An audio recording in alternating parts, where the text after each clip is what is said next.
খাই ফেলে খতম কৰি দিলে গাইছ। চাওক এইটো মোৰ ছোৱালী। Hi guys, welcome back to my channel Assamese ফাল্টু ব্লগ চেনেল। আপোনালোকক স্বাগতম জনালোঁ।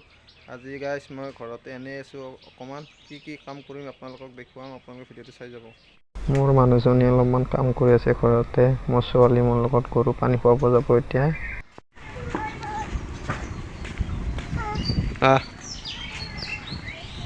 জংঘল মাৰি আছোঁ গাইছ একদম।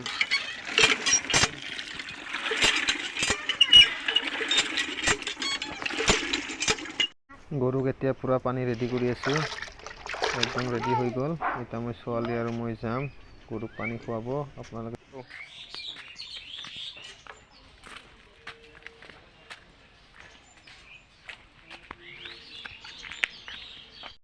এইটো দাদাহঁতৰ গৰু, এইটো মোৰ ঘৰটো অলপমান দূৰত।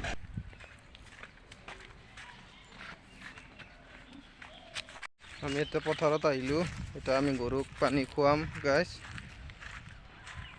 গৰুটো এতিয়া পানী খাব আহিছে, খাই পেলাই একদম আমি আৰু ঘৰ ফালে যাই আছোঁ। অলপ কাম আছে আৰু গাহৰি গৰম কৰিব বা মেৰা দিব আছে, মেৰাটো দি লৈ পেলাই আৰু গা পা ধুই অকণমান কাম আছে অলপ গাইছ। আমি এতিয়া যাম ঘৰত।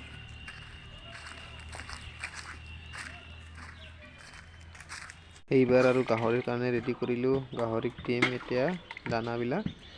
মেৰা মিক্স কৰা দেখা পাই আহিলে, এইটো এতিয়া দানাটো মিক্স কৰা হ'ল। এতিয়া তাক দিম, অকণমান দি পুখুৰী পাৰত আছে আৰু দুটা তাক দিম। এতিয়া গাহৰি নাই গাইছ, খালী হৈ আছে। এতিয়া বাহিৰত বান্ধি থৈ দিছোঁ। এই তিনিটাকো দি আছোঁ। এতিয়া আছে দুটা খালৰ পাৰত দুটাটো দি লওঁ।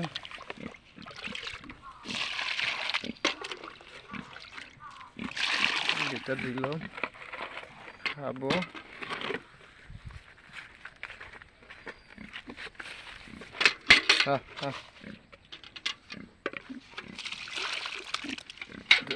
মেৰা খাই আছে।